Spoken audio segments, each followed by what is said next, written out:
My name is Maggie and I am an educator at Tanglewood Nature Center. And today I just wanted to hop on and make a quick video about ways and terms that you can use to identify different trees and other plants that you might be finding on any walks that you're taking, whether it be on our trails at Tanglewood or on your walks around your neighborhood while social distancing, of course.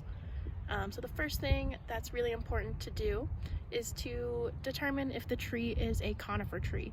A conifer tree, if you think about your typical Christmas tree, has a lot of the little needles and things that fall off and hit the ground. They don't have typical leaves that we usually think of.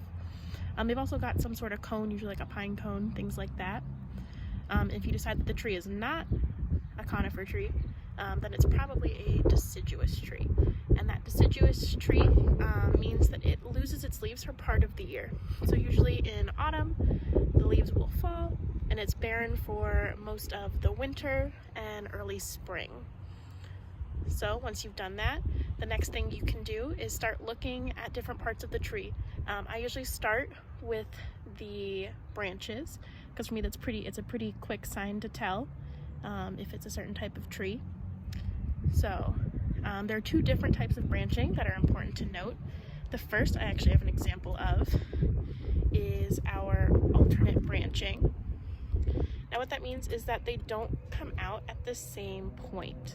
So as you can see, there isn't anywhere where any of these branches are really forming a solid V. They're just kind of coming out willy-nilly wherever they feel like it. And that's alternate branching. Opposite branching, on the other hand, means that they would come out at the same point. They would make a pretty nice perfect V, kind of coming down along the way. So there's a fun little acronym that can help you once you've decided that a tree has opposite branching. There's only about 4 trees that are typically found around here and that are easily identified with that opposite branching. And it goes by Mad Buck. And that means that it's the maple, the ash, dogwood, and buckeye trees that have these opposite branchings. You can also look if they have seeds. So maple trees are going to have those nice little, when I was a kid we called them helicopters, the little seeds that fall down. You can also look for bark. So with maple, they're going to have light, flaky, one description I saw called it frosted flake bark.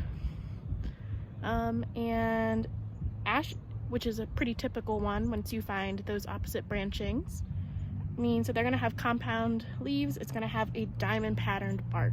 It's pretty typical when you look at tree bark. That's kind of the pattern that we're used to seeing.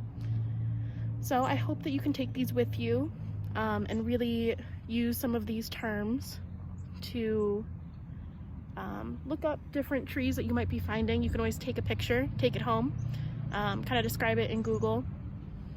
And now that you know these words, these are the words you can type in and try and help you learn how to identify trees that you might be finding and that are in your neighborhood. And if you're really enjoying these sort of videos, we want to make sure we keep doing them. So make sure you're subscribed to our YouTube channel here at Tanglewood Nature Center. We also want you to follow so that we can still continue to connect with you.